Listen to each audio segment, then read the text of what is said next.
Welcome to the deep dive. Today, we're plunging into something that, well, immediately caught our eye. Oh, yeah. Our source material for this deep dive is a book with a title you really won't forget. The Epic Party in the Universe Don't Go to School. Wow, okay. That's a title. Right. It's by Gift M. Sebake and published under Gift Tech Industries. That title alone is pretty provocative. Mhm. And the sources, they describe this book as the #1 youth contemporary and encyclopedic book in South Africa. Exactly. So right away, you get this mix of like youthful energy, these big claims, and a very specific place, South Africa. Absolutely. So our mission, in this deep dive is really to unpack this book. It's clearly unique. It seems like it. It's ambitious, calls itself encyclopedic, and it seems to tackle, well, everything, from quantum physics to philosophy. All through the eyes of a very young author. Right. So what can we learn from this kind of approach? That's the question. Well, let's start with the author himself, Gift M. Sebake, born in 2002, September 16th. Okay, so really young. Think about that. He produced his first full literature piece right after high school. The intro says he grew up like constantly observing, recording stories with a pen in mind, and then translating those thoughts onto paper as a teenager. That's incredible drive, isn't it? To write so much, so young. Yeah. And the description of his writing style, it sounds like his mind is just buzzing. How so? Well, the introduction mentions a unique style of wit, absent-minded ideas, archetypical abstract thinking. Okay. Archetypical abstract thinking. Yeah. What do you think that means exactly? I mean, it sounds like maybe he's using fundamental patterns, universal ideas, but in really abstract or maybe unexpected ways. Making unusual connections, maybe. Yeah, that's what it sounds like. Very inquisitive, and apparently he can establish these mysterious turns of events. It's meant to get the reader into a flow state, provoke deep thoughts. It sounds intense. And this book, it first came out in 2021, right? Under a different title. It did, yeah. A Dream of Form and Days of Thoughts. And then republished in 2022 with the current, much catchier title. The Epic Party in the Universe Don't Go to School. Definitely catchier. It really sets a tone. Yeah, it does. And the author calls it a teenage biographic. Right, and says it aims to be a guide for us Earthmates, that's his term, on how science can impact our lives. And his goals are pretty big, too.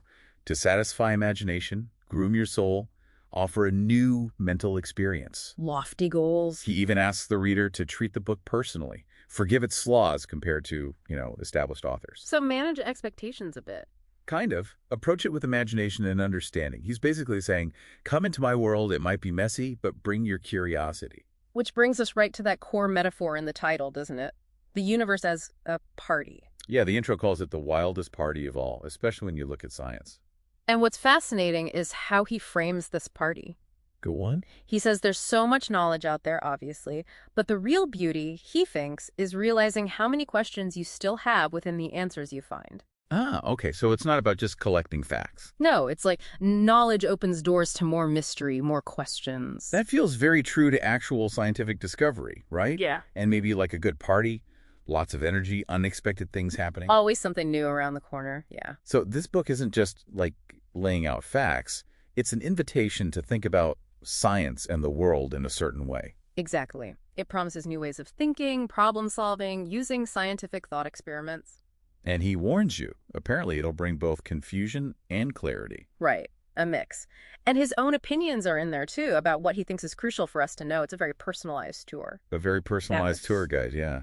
And looking at the scope, I mean, the table of contents, the introduction, this guide takes you everywhere. Oh, absolutely. That encyclopedic claim, it might sound bold, but the sheer breadth of topics is kind of stunning. It really is. Where does he even start? Well, interestingly, one of the first chapters listed is imagination is more important than knowledge.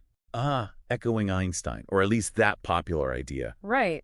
That tells you straight off this isn't your standard textbook approach. No, definitely not. It seems built around exploring these big provocative ideas. The range is just huge. It really is. He dives into fundamental physics, things like scientific laws, gravity. Yeah, basics. Yeah, but then also quantum gravity. Okay. Which is, physicists trying to figure out how gravity works on the tiniest scales. Right, the really tough cutting-edge stuff, like inside atoms. Exactly, and then he gets into the building blocks, talking about quarks. Inside protons and neutrons. Yep, and touches on Einstein's E.M.C. Shaw, energy and mass. The famous one. Can't avoid that one. Then abstract concepts like time, light, even antimatter. Wow, okay. The opposite stuff. Yeah, and then reaches way out, cosmically speaking.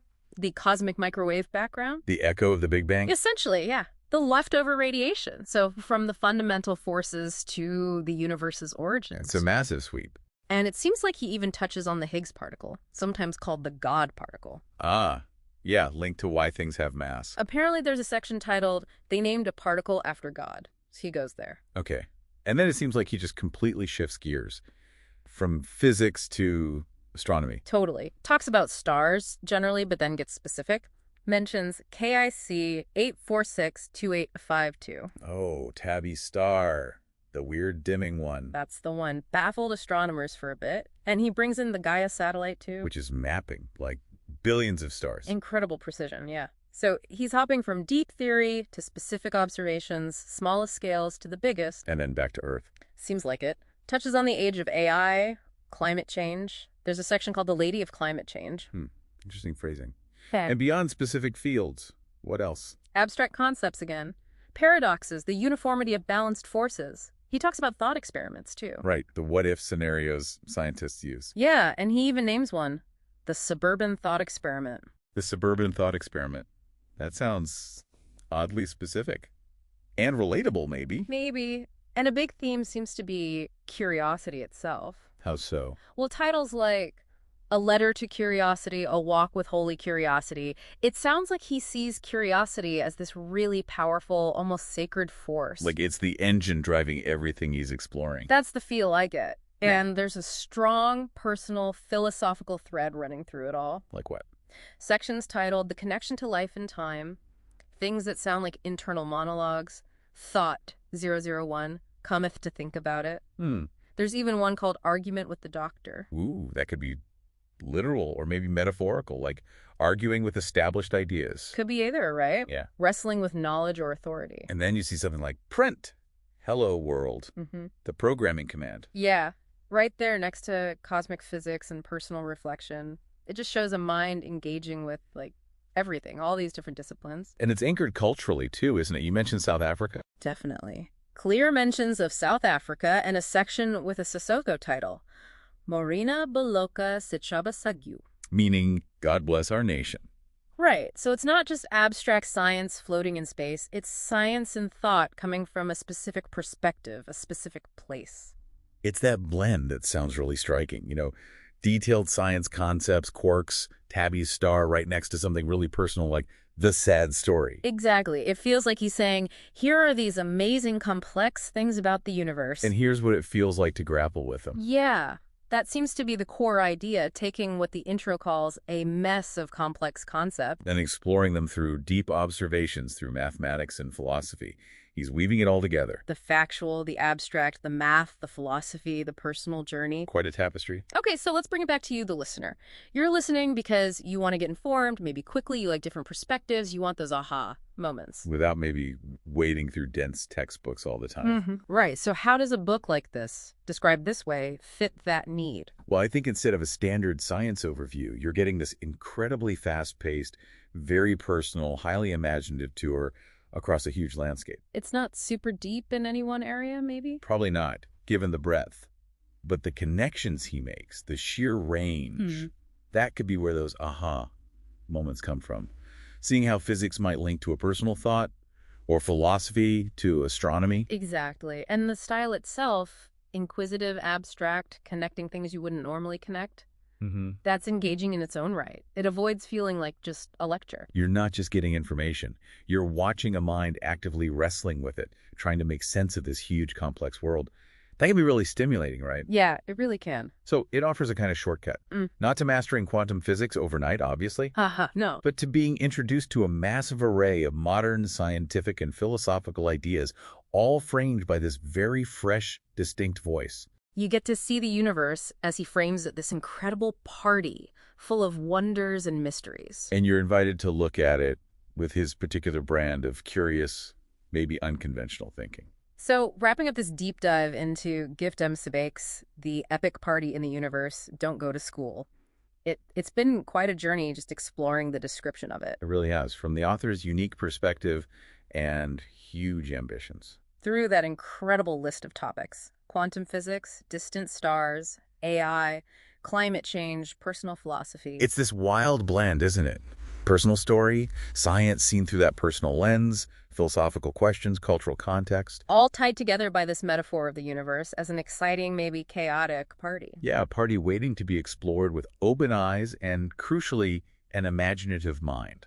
The book frames the universe, with all its complexity and mystery as this giant celebration. And it suggests that really participating in that epic party isn't just about formal school or knowing all the facts. But maybe about bringing your full imagination, your curiosity to the whole experience. So, the final thought for you, listening.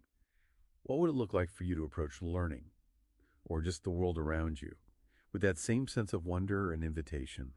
What does it really mean to dance at the epic party in the universe?